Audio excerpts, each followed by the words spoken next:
Primary School. It's Adam here from Real Schools, and this is a bit of a follow-up video just to make sure that you've got something to keep the momentum going throughout the rest of this year around those ideas of building great teacher capacity, and that's really what our partnership's all about. Just wanted to remind you, I guess, of the key features of the professional learning day that we spent together ahead of us being able to get together for our in-class support and our parent info sessions and all of the other components that are going to be a part of our partnership. The first session of the day was really about understanding human behaviour, and when we're talking about that, I guess the key frames that I asked you to view human behaviour through were, first of all, was my golden rule about human behaviour, which was that every behaviour has a meaning and a context. So a meaning in that you've got a young person that's trying to get, avoid or achieve something, and a context that you also as the classroom teacher have almost full control over.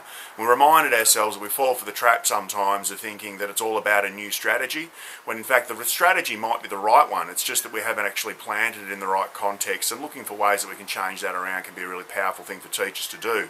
We looked at Joe Lang's t-shirts and had a bit of a think about whether your students are help me students, whether they're look at me students, whether they're make me students, or whether they're those damaged dual pay students that we really need to help with to be able to get over those significant barriers in their lives.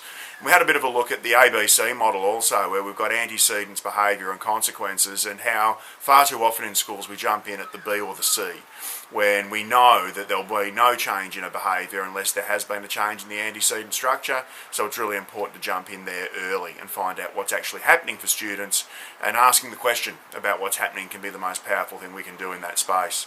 The second session of the day we had a look at individual behaviour plans, so I'm hoping that you have started to think about having a crack with those.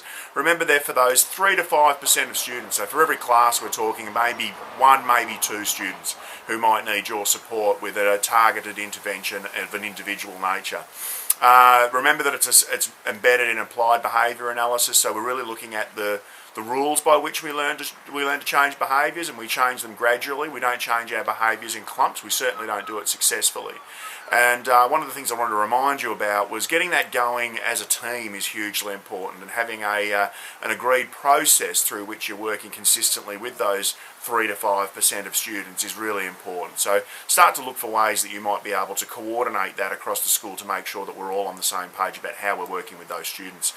Because once you get those plans written, you can distribute them amongst everyone, and you can all know and act and be able to practice consistently with those kids that cause us the most grief and the most sleepless nights, that's for sure. And then the last part of the day was a little snapshot, a little introduction to restorative practices.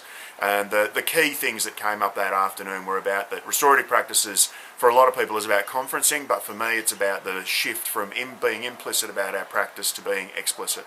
And when we do that, when we take our practice and put it on the table, and we can examine it, we can share it, and I think I pointed out that great teaching is sometimes 90% theft.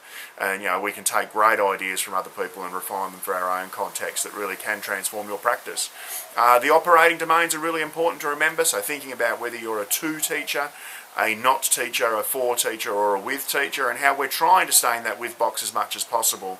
But whether you slip by accident or whether you slip by a choice of practice, mapping your way back to that with box in an appropriate space of time is really important. And we looked at the questions, and I want you to remember about the restorative questions that they're not there as a script for you, but they're there as a guide. We're taking every conversation from past to present to future, and that's what the restorative process is really all about. But you know what, that's the content of the day, but the really important stuff is what you can see on the screen right now, and that's the examples of you working together. And what I really want to encourage you to do is to start to look for those opportunities to make sure that you're very focused on having professional dialogue as part of your ongoing commitment to great teacher practice. And that's going to be a very important trademark of our partnership as we move forward. And as is the last part of this video, which is your 15-second commitments. So have a look at them, check in on them. If you haven't got there and you haven't completed that commitment, don't shoot yourself in the knee or anything like that. Okay, make sure that you really recommit around that space to get the traction, to get started around improving your practice, and to be moving forward in a way that all of your other colleagues are moving forward. I'm really looking forward to seeing you all again soon, to connecting around great teacher practice at your school, and to staying with you while we get those changes made, and we get them made in a really rich, meaningful and sustainable environment at Woodlands Primary School. I'll see you soon. I'm going to prime my kids and focus on positive behaviours. I'm going to send information home that reflects my practices and not the small stuff like bring your art smocks, you know, your child did this wonderful painting. I'm going to reflect on what I do and sell it to the parents. I'm going to send my children out with a positive message at playtime to play happily with their friends. I'm going to get to know my children a lot better than I thought I did know them, or do know them. Also to create a classroom that encourages learning. I want to send children on a path of good choices and to avoid those negative scenarios by not priming students to do what they really are, what we're doing when we're triggering their minds to do those things that we're not wanting them to do. I'm going to try and work better at staying within the with box. Remember that all of my prep's behaviour has meaning and context. I'm going to stop priming my students, especially the boys, because I'm just as much part of the behaviour as they are, so yeah. I'm going to make sure my Star Person Award is not just a generalised positive personality thing, just to make sure it's on their achievements. I'm going to try to make better connections with my students every day. I'm going to acknowledge resilience more in my classroom. I'm going to build better relationships with the parents of the students that I work with by inviting them up for a cup of tea and a chat. I'm going to challenge students at their level and build their resilience through self-esteem, internal motivation. Over the weekend, I think I might just look into restorative practices a little bit more because that really interests me. I think I do a bit of it in the classroom, but I'd like to know more about it. Pick a winner. I'm going to work on the resilience of kids, I think, and also myself personally to move myself more towards the with side of things rather than the to side of things. I'm going to work towards the resilience of kids and also have a better understanding of where they're coming from as well. I'm going to try and spend more time in the with section. I think at times it can be a little bit, I'm not firm enough, I'm fair, maybe not firm enough, so I'm going to try and get a little bit more in the firm and fair. I'm going to try to get to know kids a little bit better and try to say hello to as many as I can. I'm going to listen to the children a lot more. Yes, have lots more conversations.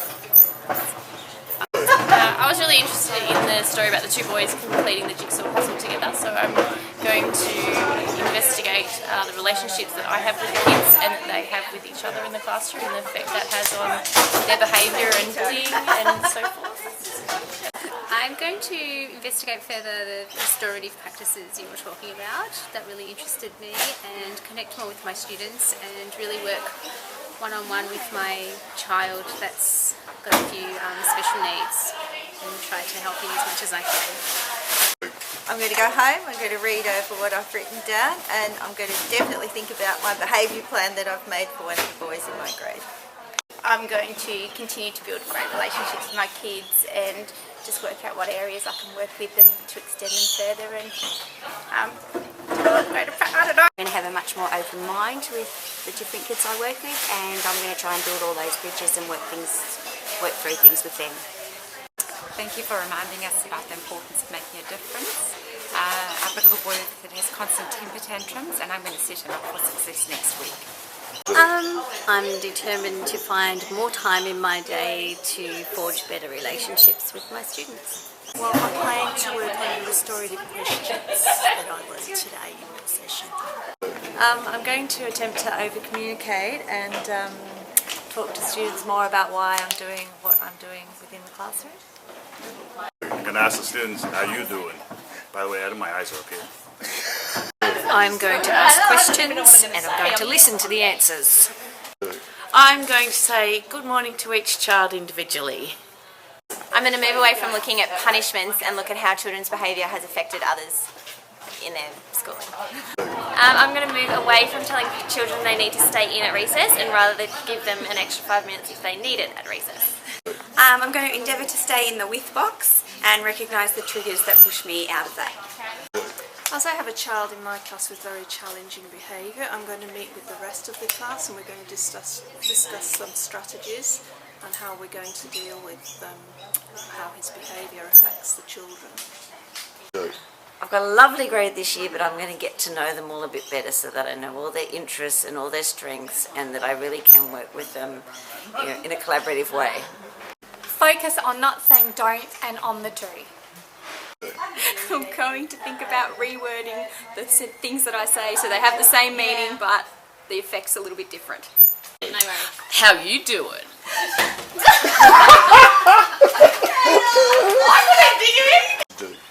Continue to be really reflective and think about everything I do and try to know the name of every student considering I'm a specialist, so that's a big thing. I'm going to facilitate some IBPs.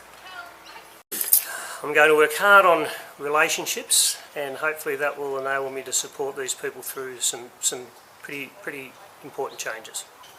Use the restorative practices questions and help staff with their journey and not take myself too serious. I'm just going to discover and practice collectively, talking about different practices with my colleagues. I think.